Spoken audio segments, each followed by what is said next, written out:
Bonsoir à tous. Eh bien, je vous propose de méditer encore un passage du livre du ciel de Luisa Picaretta. Au nom du Père et du Fils et du Saint-Esprit. Amen. Jésus, je me plonge en toi, dans ta divine volonté, et je te demande vraiment de me remplir de toi, vraiment de venir à nouveau ce soir, et bien me remplir de ta présence, de ta lumière, de ton Esprit Saint. Je m'unis complètement à toi pour méditer ce passage. Je voudrais vraiment que ce soit toi qui le médites avec, avec tes propres mots, Jésus, vraiment que tu viennes et bien te réjouir et te glorifier à travers ce moment que nous prenons pour toi, Jésus. Ce moment est vraiment pour mieux te connaître, pour découvrir en profondeur ta divine volonté, vraiment chaque jour, passage après chaque passage, et bien pouvoir être transformé par tes paroles de vie, Jésus. Ce sont vraiment tes intentions, que chacun de ces mots que tu as bénis, une partie de toi-même, comme tu le dis, et bien puisse vraiment nous transformer, puisse nous convertir, puisse nous ramener à toi. Alors nous sommes là, dispose-nous Seigneur, dispose nos âmes et que tous tes enseignements puissent fructifier vraiment pour ta gloire, pour que nous puissions être de bons instruments entre tes mains et que tu puisses te sentir heureux et satisfait vraiment de venir t'établir dans nos âmes. Merci Seigneur avec tes propres remerciements et maintenant viens toi-même méditer à travers ma bouche pour que je reste vraiment dans ta vérité Seigneur. Alors nous avons un passage du 3 septembre 1913. Alors c'est Louisa qui parle. Quand je prie, bien que je ne sache pas bien m'expliquer et que ce que je dis pourrait bien être un orgueil subtil de ma part, quand je prie, je ne pense jamais à moi et à ma grande misère. Louisa était quand même paralysée dans un lit, elle aurait pu se plaindre, etc. Non, elle ne pensait jamais finalement à elle. Elle pensait toujours, donc elle dit, je pensais toujours à consoler Jésus et à réparer pour les pécheurs et à intercéder pour tous. Voilà. Louisa, elle a remarqué qu'elle était beaucoup plus sujette à regarder tout ce qui offense Jésus et à réparer, vraiment à offrir des réparations à Jésus, à offrir des bénédictions au nom de tous, à offrir de l'amour au nom de tous, à offrir des pardons au nom de tous, des remerciements au nom de tous. Vraiment, elle a envie de faire plaisir à Jésus et donc finalement, elle ne se concentre pas sur ses paralysies, ses souffrances physiques, etc. Elle ne regarde que Jésus, son regard n'est qu'en Jésus et elle veut à chaque instant le consoler et l'aimer au nom de tous. Elle veut vraiment intercéder et réparer pour tous les pécheurs. Alors elle continue, comme je m'interrogeais à ce sujet, mon toujours aimable Jésus vint et me dit, ma fille, qu'est-ce qu'il se passe? Tu t'inquiètes pour cela? Tu dois savoir que quand une âme vit dans ma volonté, elle a le sentiment de disposer de tout en abondance, ce qui correspond bien à la vérité, puisque ma volonté contient tous les biens imaginables. Bien sûr, nous le savons, Jésus nous l'a déjà dit dans d'autres passages, voilà, quand nous vivons dans sa divine volonté, il vient s'installer en nous, vraiment s'installer avec son royaume, ses bienfaits, ses vertus, ses grâces, ses bénédictions, avec tout ce qu'il est.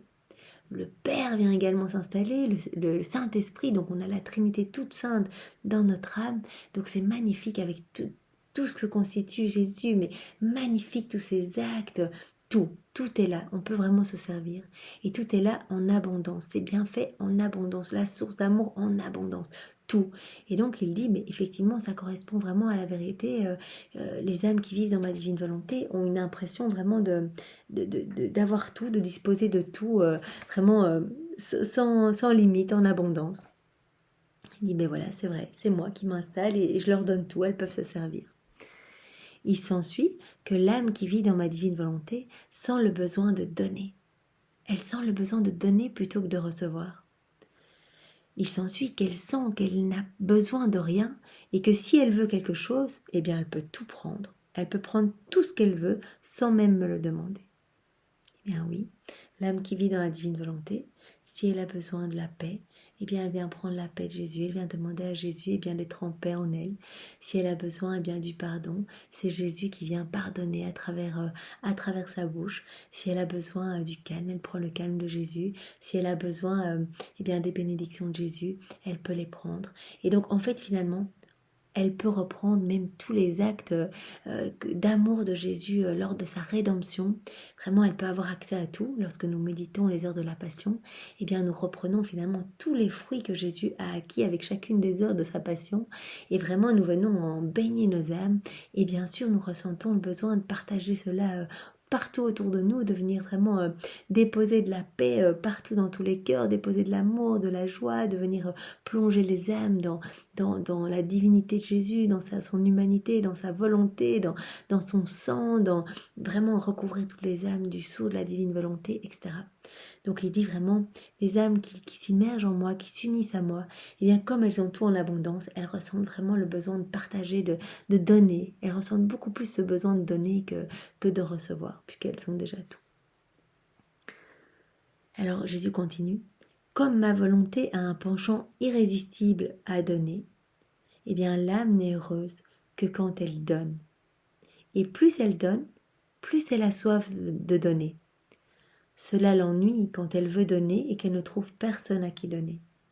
Donc vraiment, Jésus nous dit que lui, eh bien, voilà, sa volonté a un penchant vraiment pour irrésistible, pour toujours donner, donner plus, donner plus, donner plus. Jésus n'est qu'amour et il veut vraiment nous recouvrir tous de ses grâces, de ses bénédictions, de son amour. Il veut vraiment, c'est une fontaine inépuisable de cadeaux pour chacun de nous.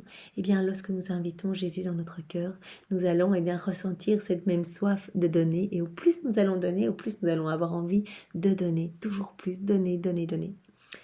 Ma fille, je mets l'âme qui vit dans ma volonté dans les mêmes dispositions que moi. Je lui fais partager mes joies et mes souffrances. Tout ce qu'elle fait est scellé par le désintéressement. Elle est le vrai soleil qui donne chaleur et lumière à tous. Le soleil, pendant qu'il donne à tous, eh bien ne prend rien à personne, parce qu'il est supérieur à tout et que personne sur la terre ne peut égaler la grandeur de sa lumière et de son feu. Donc vraiment, il fait une comparaison avec les âmes qui vivent dans sa divine volonté, qui donnent avec un désintérêt profond. Mais en fait, c'est Jésus qui agit en elles, parce que tout cet amour, évidemment, c'est Jésus qui vient le distribuer à travers l'humanité de ces âmes.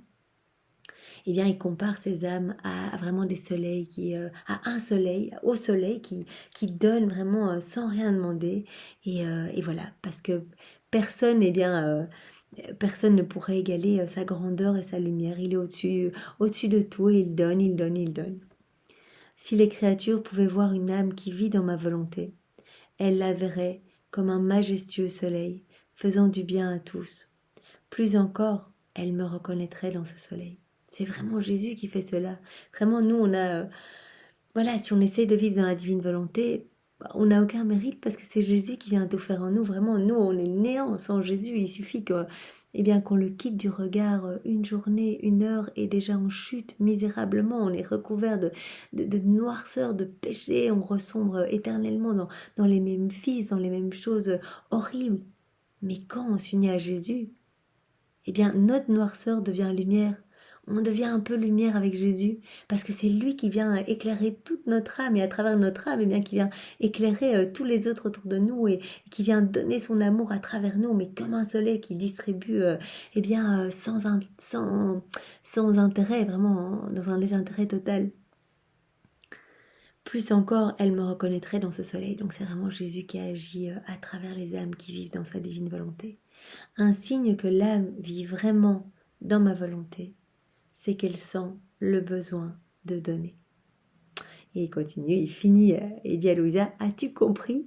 Donc vraiment comme un professeur, il vient nous donner ses leçons d'amour, ses leçons de vie, et il nous dit, voilà, mais immergez-vous en moi, faites-moi confiance, et vous allez voir que tout mon propre amour va rejaillir à travers toutes vos cellules, toutes vos actions, tout ce que vous allez faire, et vous allez voir que vous allez devenir des instruments d'amour. Vraiment, vous allez devenir entre mes mains des instruments de paix, des instruments de joie, où tout va dégouliner à travers votre humanité. Ma présence et ma divinité, tout cela va dégouliner au travers de vos pas, de vos actes, de vos regards. Donc vraiment, une fois de plus, Jésus, nous volons la vie dans ta divine volonté. Donne-nous cette grâce. Vraiment, nous t'aimons et nous te remercions infiniment pour ce cadeau. Mais quel cadeau! Vraiment, je suis éblouie par la grandeur de ce que tu nous donnes. Jésus, vraiment merci avec tes propres remerciements et vraiment je te loue, je te bénis, je t'adore avec tes propres adorations, tes propres louanges, tes propres bénédictions. Et vraiment, je le fais au nom de tous, dans ta divine volonté. Au nom du Père et du Fils et du Saint-Esprit. Amen. Eh bien, soyez tous bénis. Au revoir.